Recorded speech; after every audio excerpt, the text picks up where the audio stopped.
பத்தாம்பத்து ஏழாம் திருவாய்மொழி அஞ்சாம்பாட்டு.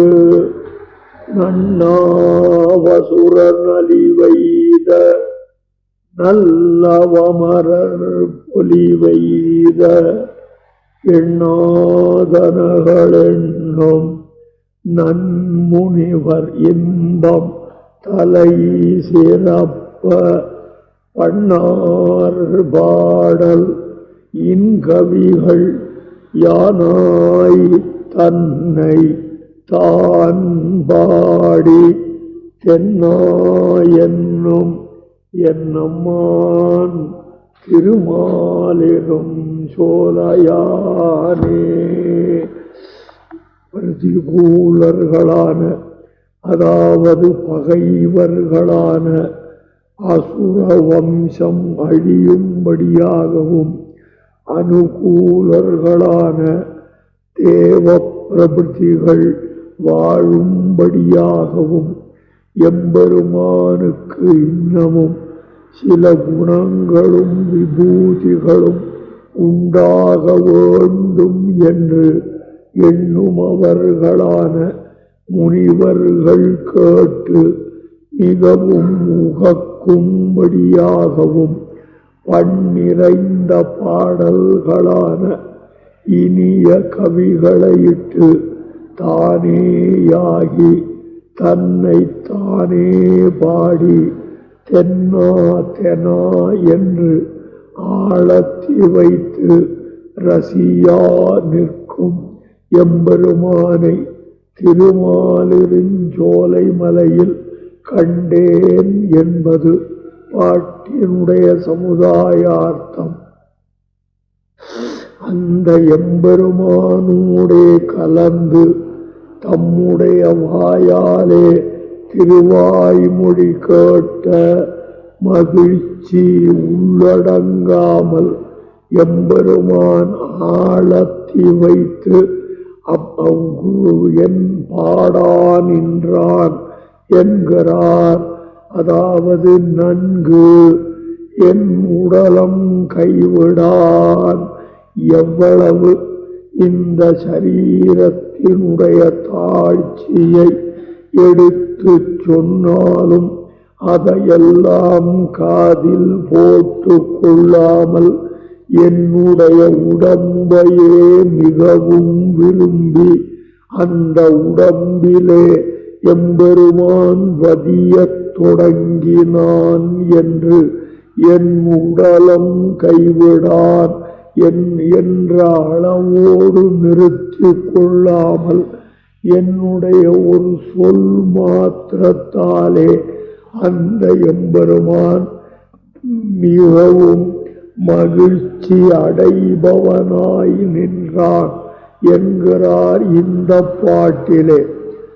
நன்னாவசுரர் நலிவு எய்த நன்னாசுரர் நலிவெய்த நல்ல அமரர்கள் பொலிவெய்த எண்ணாதனகள் எண்ணும் நன்முனிவர் இன்பம் தலை சிறப்பவாயிற்று திருவாய்மொழி அவதரித்தது என்பது இதனுடைய பொருள். அதாவது தம் வாக்கிலே திருவாய்மொழி அவதரித்ததை 3 அடிகளினாலே அற்புதமாக பேசுகிறார்.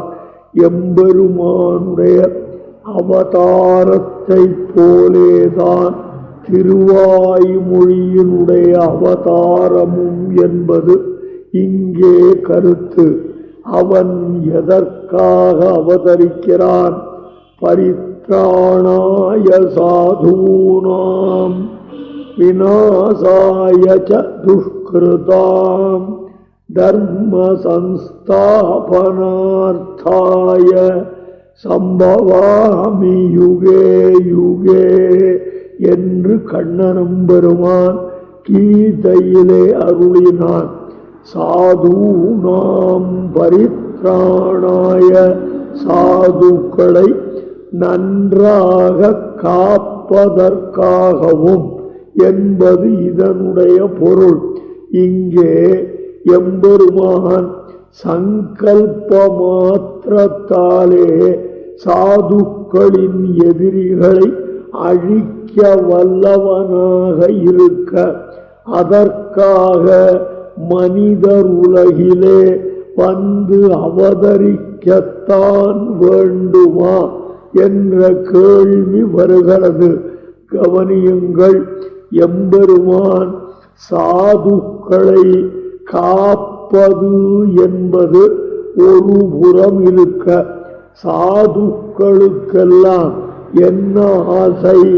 எம்பெருமானுடைய திருமேனியை கண்ணார காண வேணும், வாயி நிறைய அந்த திருமேனியை புகழ வேணும், அவனுடைய திருக்கைகளாலே அணைத்து கொள்ள பெற வேணும், அவன் திருப்பவளச் சோதி செவ்வாய் திறந்து பேசுவதை கேட்க வேணும் என்பதுதான் சாதுக்களுடைய எண்ணம்.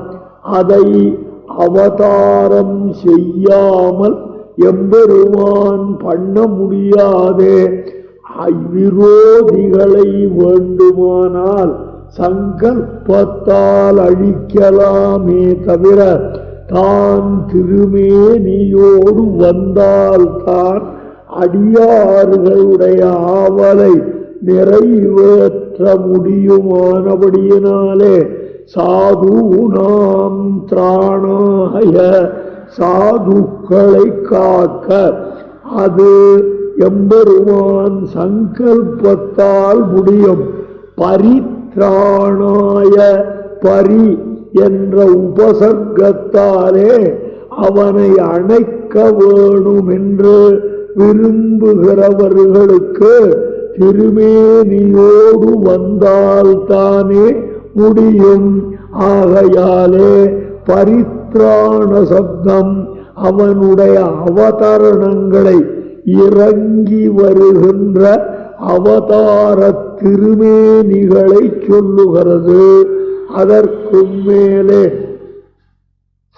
விநாசாய துஷ்கிருதாம், துஷ்கிருதாம் தீயது செய்பவர்கள், அவர்களை விநாசாய அழிப்பதற்காக பிறக்கிறான் என்பது பொருள்.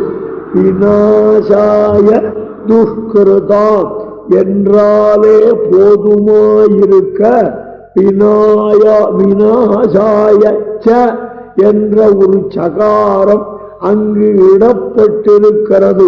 தீயவர்களை அழிப்பதற்காகவும் அந்த ச என்பது உண்மையை காட்டுகிறது. உண்மை வந்தால் நீ எதற்கு கடைக்கு போகிறாய்? அரிசி வாங்க, காப்பி பொடியும் வாங்க. அப்படின்னா என்ன தெரிகிறது? ஒரு 2 நாளைக்கு காப்பி பொடி இருக்கு, போற போக்கில் அதையும் வாங்கி வந்து விடுவோம். ஆனால் போவதற்கு உத்தேசியம் அரிசி வாங்குதல் தானே. அதுபோல துஷ்கிருதாம் விநாசாய, தீயவர்களை அழிப்பதற்காக அதுக்கு எம்பெருமான் வர வேண்டாம். வைகுண்டத்தில் இருந்தே நஷ்டோ பவா, அழிந்து போ என்று சங்கல்பித்தால் தீயவர்கள் அழிந்து விடுவார்கள். வந்ததும் எதற்கு அப்படின்னு கேட்டா, எம்பெருமானுடைய லீலைகளை அனுபவிக்க வேண்டும் என்று வந்த அடியார்களுக்காகவும் என்றும் பொருள் கொள்ளலாம். இன்னும் ஒரு பொருள் என்ன? சகரத்துக்கு என்ன பொருள் என்றால், ஒரு உழவர் தம்முடைய வயலிலே களை எடுக்கிறார், உழுகிறார், நாத்து நடுகிறார், இதெல்லாம் செய்யறார். செய்யும் பொழுதோ இந்த உழவர் எதற்காக இதை உழுகிறார்னா, பயிர் செய்ய. சரி, அந்த விவசாயி சமயத்தில் என்ன பண்றார்? களை பிடுங்குகிறார். அதை களையும் பிடுங்குகிறார். உழவருக்கு களை பிடுங்குதல் தலையான செயல் அல்ல, பயிர் செய்தல்தான் தலையான செயல். பயிருக்கு இடையூறான புல்லையும் பிடுங்குகிறார்னு அங்க உண்மை வருகிறதே, அது அப்பிரதானம். அதா பிரதானம் சாது பரித்ராணம் தான். தீயவரை அழித்தல் முதன்மையானதல்ல அப்படின்னு சொல்லி தர்மஸ்தாபனார்த்தாயா அறத்தை நிலைநாட்ட புறதா சம்ரட்சணம் நன்றாக நிலைநாட்ட. அதாவது சரணாகதர்களுக்கு அபயம் நல்கியும் நல்லோர்களை காத்தும் இப்படி பல வகையாக ரட்சண தொழிலை செய்தவனானபடியினாலே இவனுக்கு தர்ம சம்ஸ்தாபனார்த்தாயா சம்ஸ்தாபனம். அப்படி சம்பவாமி யுகே யுகே என்றும் கூறினான். அதுக்கப்புறம் ததோகில ஜகத் பத்ம ஓதாயாச்சுதபானுனா தேவகீ பூர்வசந்தியாயாம் ஆவிர்பூதம் மகாத்மனா என்பது ஸ்ரீ விஷ்ணு புராணம். எல்லா உலகங்களாகிற தாமரை மலரை அலர்த்துவதற்காக தேவகியாகிற கிழக்கு திசையிலே மிக்க ஒளியுடையவனான அச்சுதனாகிற சூரியன் தோன்றினான் என்றும் ஆதியஞ்சோதி உருவை அங்கு வைத்து இங்கு பிறந்தா என்று இதே ஆழ்வாரும் சொல்லுகிறபடியே சாதுக்களை பாதுகாத்தலும் துஷ்டர்களை தொலைத்தலும் எம்பெருமான் அவதரிப்பதனாலே அறிகின்றோம். திருவாய்மொழியும் இதே போன்று இந்த சாதுக்களை காத்தல், தீயோர்களை அழித்தல், அறம் நிலை நாட்டுதல் என்ற இந்த காரியங்களுக்காகவே அவதரித்தது. எம்பெருமான் எதற்காக அவதாரம் பண்ணானோ அந்த காரணங்களுக்காகவே திருவாய்மொழியும் அவதரித்தது என்கிறார். அதாவது பகவானும் அவதாரம் பண்றான், திருவாய்மொழியும் அவதரித்தது. இந்த ரெண்டுல யாருடைய அவதாரம் சிறந்தது? பகவானுடையதா திருவாய்மொழி உடையதா என்றால் பகவானுடைய அவதாரத்தை காட்டிலும் திருவாய்மொழியின் அவதாரமே சாலச் சிறந்தது. ஏன்னா பகைவர்களை அழிப்பதற்கும் வேறு ஒரு கருவி எடுக்க வேண்டாதபடி அடியார்களை பாதுகாப்பதற்கும் வேறு ஒன்று தேட வேண்டாதபடி வேறு பயனை விரும்பாதவர்களுக்கு தானே பயனுமாயிருப்பன்.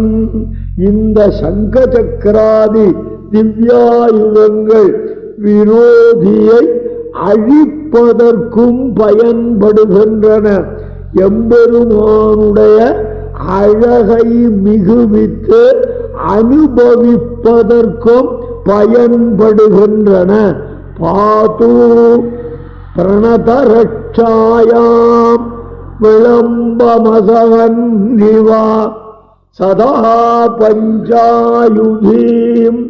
பிப்ரத்தன ஸ்ரீரங்கநாயகா என்று ஸ்ரீரங்கராஜஸ்தவத்திலே ஸ்ரீபராசரபட்டர் அடியார்களுக்கு பகைவன் வந்தான், சங்கு சக்கரத்தை தூக்கிண்டு போருக்கு போக வேண்டியதான்.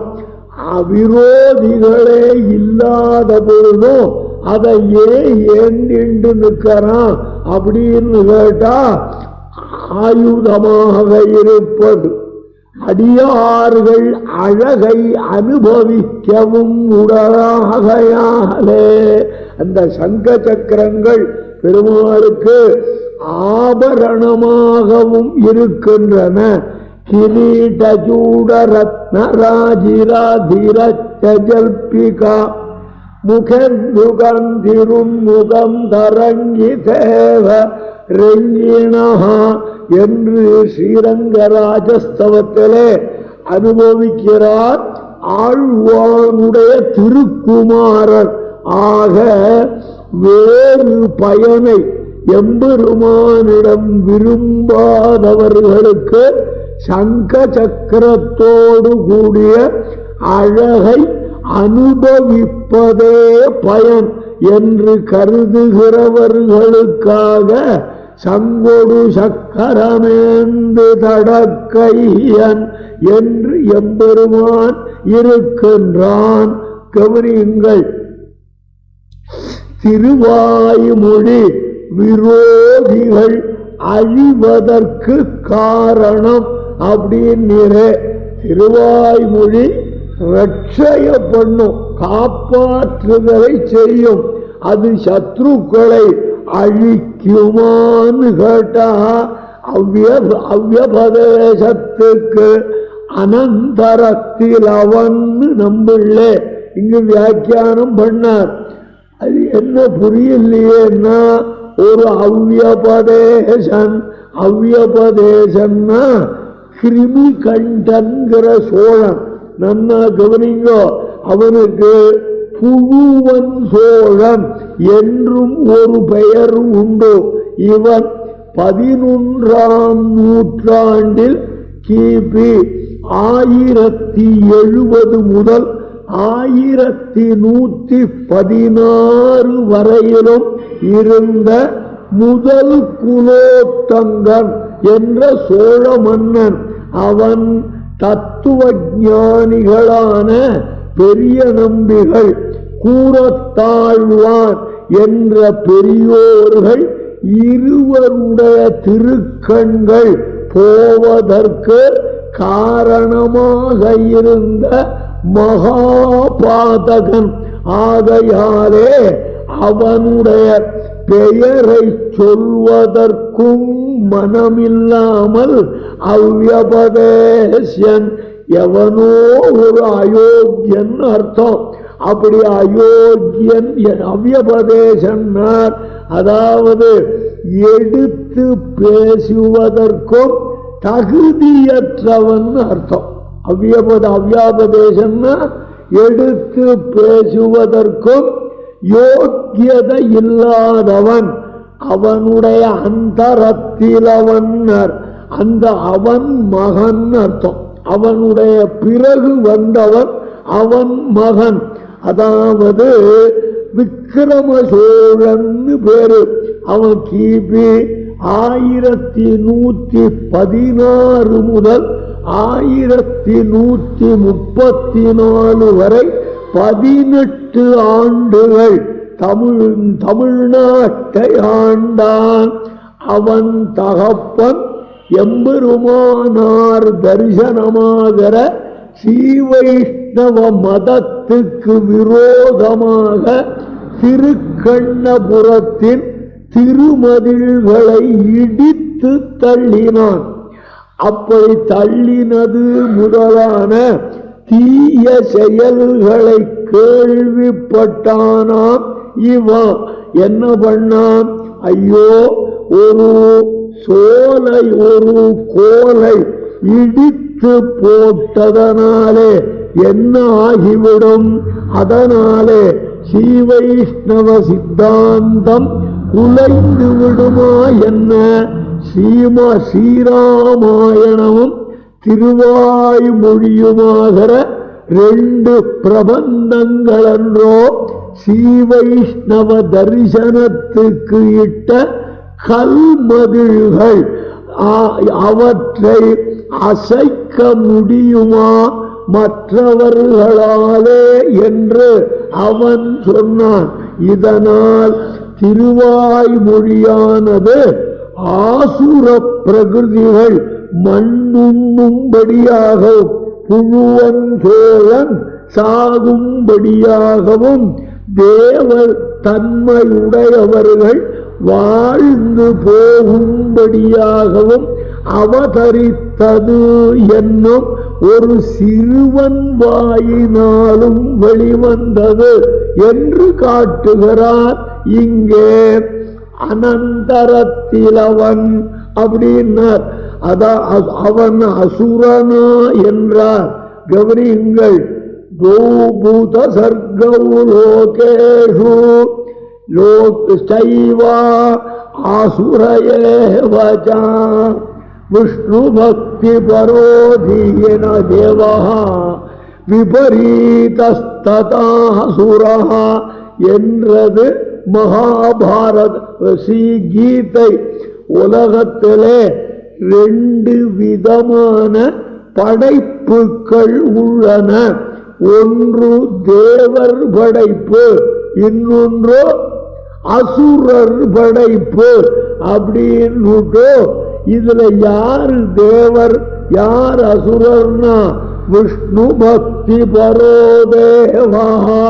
சியப்பதியினிடத்திலே எவன் ஆசையுள்ளவனாக இருக்கிறானோ அவன் தேவன்.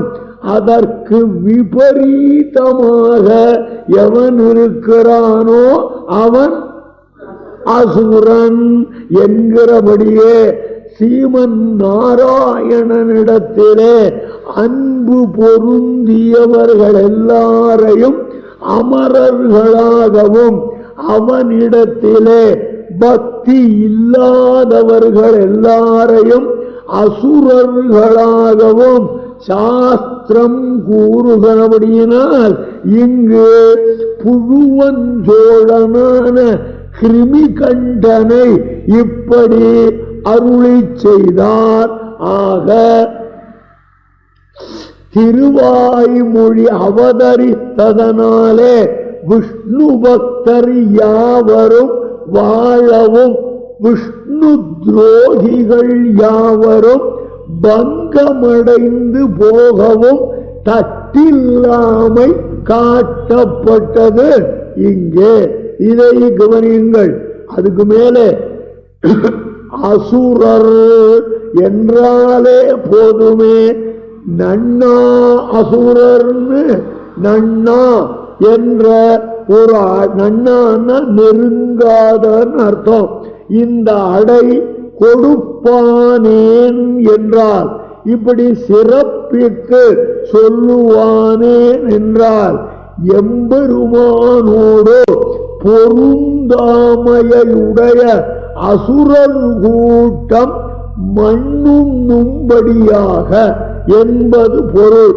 அப்போ எம்பெருமானோடு தேவர்களுக்குத்தான் சம்பந்தம், அசுரர்களுக்கு சம்பந்தம் இல்லைன்னு சொல்ல முடியாதே. எம்பெருமான் சர்வசாதாரணம். தேவர்க்கும் ஒரே மாதிரி தான், அசுரர்க்கும் அவன் ஒரே மாதிரி தான். ஆக என்ன தெரிகிறதுன்னா எம்பெருமான் எவ்வளவுதான் முயன்றாலும் அவனோடு பொருந்தமாட்டோம் சேரமாட்டோம் என்று இருக்கின்றார்களே, அவர்கள் எம்பெருமானை எந்த வகையிலும் நன்னாத அசுரர்கள் இல்லையா. கடைசி வரைக்கும் பார்த்தான் சுக்ரீவா, இந்த விபீஷணனே நீ அழைச்சிட்டு வான்னார் பெருமாள். பெருமாளே, ஒருவேளை ராவணனே உம்மை கொல்றதுக்காக இந்த விபீஷண வேஷத்துல வந்திருந்தா என்ன பண்றதுன்னு சுக்ரீவன் கேட்டானா. அவன் வந்தால் அது கிடைத்தற்கரிய பேரன்றோ. ராவணனே வருவானால் அது எனக்கு கிடைக்க கூடியதா? ஏன்னா ஒரு விஸ்வவஸ்தென்ற மாமுனிவனுடைய புதல்வனாய் பிராமணனாய் சாமவேதத்தை அத்தியனம் பண்ணினவனாய் மகாபுருஷனான ஒருவன் கிடைக்கிறான் என்றால் எனக்கு லாபமன்றோ என்று ஆத்மா கிடைக்காதான் ஏங்குகிறவனுக்கு இவ்வளவு யோக்கியதையுடைய ராவணன் கிடைத்தால் விடுவானா? ஆனயைனம் ஹரிஸ்ரேஷ்ட தத்தமஸ்யாபயம் மயா விபீஷணோ வா சுக்ரீவா எதிவா ராவண ஸ்வயம் என்று ராவணனாக இருந்தாலும் விரும்பி வந்தால் ஏற்கிறேன் என்று எம்பெருமான் மொழி. ஆனா இங்கே அசுரர்களை கொல்லுவதை சொல்லுகிறானே. எந்த அசுரர்கள்? முடிஞ்ச வரைக்கும் இவன் நம்மோட சேருவானான்னு பார்த்தோம்.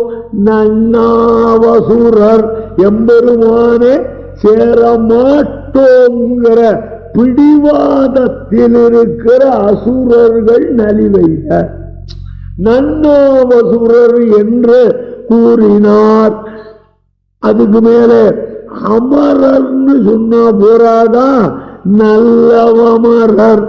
இது எதற்காக என்று கேட்டால் அவர்கள் அந்த தேவர்களுடைய இயற்கை அன்பினை கண்டு எம்பெருமானிடத்திலே அவர்களுக்கு இருக்கிற நேச்சுரலான பக்தி.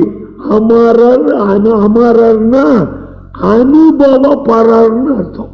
எம்பெருமானை அனுபவிப்பதிலேயே ஊன்றி இருப்பவர்கள் அவர்கள் பொலிவைத. அதுக்கு அடுத்த பதம்தான் ரசமான பதம். எண்ணாதனகள் எண்ணும் நன்முனிவர் எண்ண முடியாதவற்றை எண்ணுகின்றவர்களான நல்ல முனிவர்கள் பெருமகிழ்ச்சி அடையும்படியாக திருவாய்மொழி அவதரித்தது அப்படின்னு அர்த்தம். என்ன புரியலையேன்னா, எண்ணாதவற்றை எண்ணும் என்று இதுல சொன்னார். திருவாய்மொழி அவதரிப்பதற்கு முன்பு பல மகான்கள் சபை கூட்டி சர்வேஸ்வரன் ரட்சகன் ஸ்ரீமன் நாராயணன் தான் ஆத்மாவை காக்க வல்லவன். அப்படி அவனை ஒழிந்த மற்றையோர் அடங்களும் காக்கப்பட வேண்டியவைகளே தவிர ருத்ரனோ பிரம்மாவோ இந்திரனோ எல்லாரும் அவனால் காக்கப்படுகிறவர்களே தவிர அவர்களுக்கு ஜீவனை காக்கின்ற யோக்கியதை இல்லை. காரணம் என்ன? தாங்களும் ஜீவர்களாகையாலே ஒரு ஜீவன் மற்றொரு ஜீவனை ரட்சிக்கவே முடியாது. யார் ரட்சிக்கணும்? பரமாத்மா. அந்த பரமாத்மா யாரு? ஸ்ரீமன் நாராயணன் தான். வேற எல்லாமே ஜீவகோட்டியில சேர்ந்ததுதான். இத சொன்னா சில பேருக்கு மன வருத்தம் இருக்கும். உண்மையை சொன்னா நொல்ல கண்ணனுக்கும் நோப்பாளம் வரும் அப்படின்னு ஒரு பழமொழி. சத்தியம் இதுதான், உண்மை இதுதான். அதை சொல்ல தயக்கமே வேண்டாம் அல்லவா? ஆக ரட்சகனாரு லட்சியம் காப்பாற்றப்பட வேண்டியவர்களாரு ஜீவாத்மாக்கள். சபாஷ். பிரம்மா தொடங்கிய அனைவரும் தான் அதுல வருது. கவனியுங்கள். அப்படி இராதவர்களாய் எம்பெருமான் ரட்சகன் நாம் ரட்சியம் என்று இருக்காதவர்களாய் எம்பெருமானுடைய சொரூப ரூப குண விபூதிகளை எல்லாம் பரிபூர்ணமாக பேசவல்ல பிரபந்தம் ஒன்று கூட இல்லையே. ராமாயணத்தை படிச்சோம், பாரதத்தை படிச்சோம், விஷ்ணு புராணத்தை படிச்சோம், எல்லாத்தையும் படிச்சிருக்கோம். எம்பெருமானுடைய குணங்கள் முதலானவைகள்ல ஒரு சிறிது சொல்லி இருக்கே தவிர அவைகள் முழுமையும் சொல்லவில்லையே. எம்பெருமானுடைய குணங்களே முழுமையும் சொல்லலையே, இல்லையா? எம்பெருமானுடைய குணங்களை முழுமையாக ஆரால் சொல்ல முடியும்? சொல்லலையே. அப்படி எம்பெருமானுடைய குணங்கள் முழுமையும் சொல்லக்கூடிய ஒரு பிரபந்தம் அவதரிக்க வேணும் என்று எல்லாரும் ஒன்று சேர்ந்து எம்பெருமானை நாம் வேண்டிக் கொள்வோம் என்று தீர்மானித்து எம்பெருமானே வேண்டிண்டாளாம். அப்புறம் ஆழ்வார் அவதரித்தார், திருவாய்மொழி 1000 பாடினார். அப்ப இந்த முனிவர்கள்லாம் ஒரு சபையை கூட்டினார்கள். கூட்டி என்ன சொன்னா, ஐயோ இந்த ஆழ்வாருடைய திருவாயிலே புகழ்ந்து புறப்பட எம்பெருமானுக்கு இன்னும் சில குணங்கள் இருந்திருக்கலாமே. முன்னாடி என்ன நினைச்சா, இருக்கிற குணங்களையே பாடுவதற்கு தகுதி இல்லைன்னு. ஆழ்வார் எம்பெருமானுடைய கல்யாண குணங்களை தெளிவாக விரிவாக சொன்ன பிறகு இந்த ஆழ்வார் பாட்டிலே புறப்படுவதற்கு இன்னும் சில குணங்களை அவன் பெற்றிருக்கலாமே என்று எண்ணினார்கள். எம்பெருமானுக்கு இன்னும் சில குணங்கள், இன்னும் சில விபூதிகள், இன்னும் சில திருமேனிகள் உண்டாக வேண்டும்னு அத்தனை கவிஞர்களை விட ஆழ்வார் எம்பெருமானுடைய கல்யாண குணங்களை பூர்ணமாக பாடி முடித்தார் என்பது தெரிகிறது.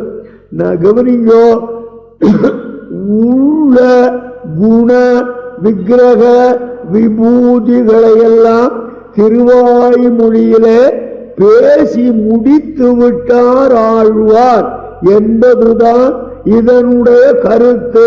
அதுதான் எண்ணாதன எண்ணும் நல்ல முனிவர்கள் இதைத்தான் எண்ணுகிறார்கள். யாரு? நன்முனிவர்.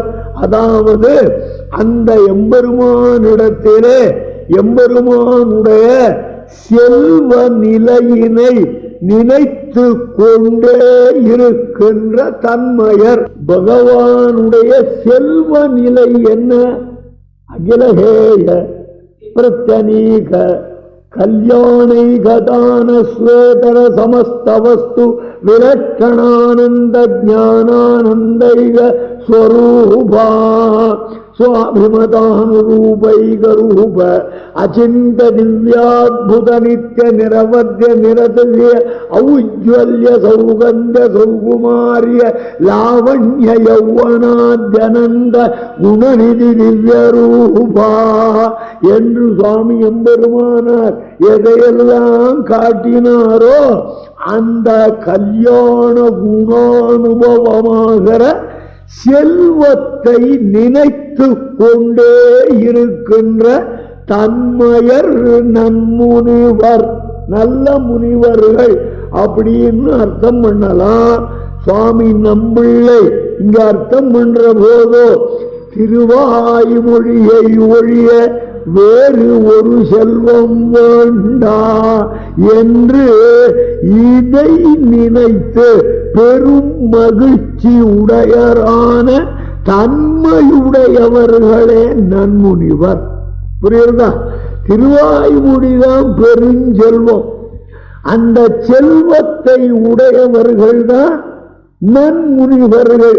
எவ்வளவுதான் வேதங்களை ஓதினாலும் அந்த வேதங்கள்ல நடுவில் இந்திரன் ருத்ரன் இவர்களுடைய பெருமையும் கலந்துள்ளன. ஆனால் திருவாய்மொழி திருமாலவன் கவி என்கிற வாயோலைப்படியேன்னு ஆச்சாரிய ஹிருதயத்திலே நாயனார் அருளினார். நான் திருமாலை கவி பாடுகிறேன்னு சங்கல்பிச்சுண்டு ஆரம்பிச்சார் ஆழ்வார். 1114 பாட்டுகள் பாடினார். பாடி கடைசியிலே எம்பெருமான் சங்கல்பத்தாலே எம்பெருமானையே பாடினார். வேறு தெய்வங்கள் அங்க குறுக்க நிக்கல. அப்படி வேறு தெய்வத்தினுடைய பிரஸ்தாவம் வந்தாலும் அவன் அடியர்கள் என்ற நிலையில் வந்தனவே தவிர இதர தேவதா ஸ்துதி பரம் அல்ல. எது? திருவாய்மொழி. ஆழ்வார போய் கேட்டாலாம், நீர் பெருமான பாடுறே சந்தோஷம், உமக்கு ₹1,00,000 தரத்துக்கு ஒருத்தன் காத்துட்டு இருக்கான், அதை வாங்கிண்டு ஒரே ஒரு கவி பாடுமேன்னாலாம். அதுக்கு ஆழ்வார்னு சொன்னார், மன்னா மனிதரை பாட வந்த கவியல்லேன் என்று மறுத்து மனிச்சை பேச இசையாதவராக எம்பெருமானையே கவி பொருளாக உடையவராக இருந்தார் அல்லவா சுவாமி நம்மாழ்வார். ஆகையினாலே இவர் பண்ணார் பாடல் திருவாய்மொழி பாடினார். அது பண் இசை ஆர் நிரம்பிய பாடல், இசை நிரம்பிய பாடல் அப்படின்னார். பண்ணுன்னா ஸ்வரம்னு பேர். ஸ்வரம் பாடல்னா அந்த பாட்டு ரசிக்குமா? இப்ப ஸ்வரம் பாடினாலே ஜுரம் வந்துடுறது. இந்த சினிமா பாட்டை கேட்கிற அளவுக்கு மனுஷனுடைய புத்தி கேவலமாயிடுச்சு. அந்த ஸ்வரம் பாடுறதுக்கு கேட்கறதுக்கு பொறுமை இல்லை. ஒரு வேதம் மாதிரி தான் சங்கீதம். அதனால இந்த சங்கீதத்தில் அவன் ஒரு கால் அவனி 1/2 மணி நேரம் விஸ்தாரமா அப்படி சங்கதி பாடிட்டு எடுப்பான். தெளியலேரும் அப்படின்னு எடுப்பான். அப்படி எடுக்கிற போது அந்த ஆனந்தம் இருக்கிறதே, அது சுகமே தனிதான். அந்த கர்நாடக சங்கீதத்தை விட்டுவிட்டு போனேன், சொன்னாள், வந்தேன், சிரித்தாள் பாட்டு இப்ப பாடுறான். அது பாடல்ங்கிறது பண்பாடலாக இருக்கணும், பண்ணாறு பாடலாக இருக்கணும். புரியுதா? பண்ணாறு பாடல் எம்பெருமானையே அந்த பாடலாகத்தானே ஆழ்வார் அனுபவித்தார். ஆகையினாலே பண் ஸ்வரம் இசை ராகம் ஆறுதல் சேருதல் மிகுதி என்றெல்லாம் பொருள். அதாவது ஸ்வரத்தோடு சேர்ந்த பாடல் அல்லது புஷ்பமானது மலரும் பொழுதே நறுமணத்தோடு மலர்வது போல ஸ்வரமும் ராகமும் சேர்ந்திருக்கிற பாடல். புரியுதா? ஸ்வரமும் ராகமும் ரெண்டும் சேரணும். அப்படி பாடினாதான் ராகங்கள்ல சாருகேசின்னு ஒரு ராகம். இந்த சாருகேசி ராகம் வர்ணம் பாடுறது படுசிரமம்.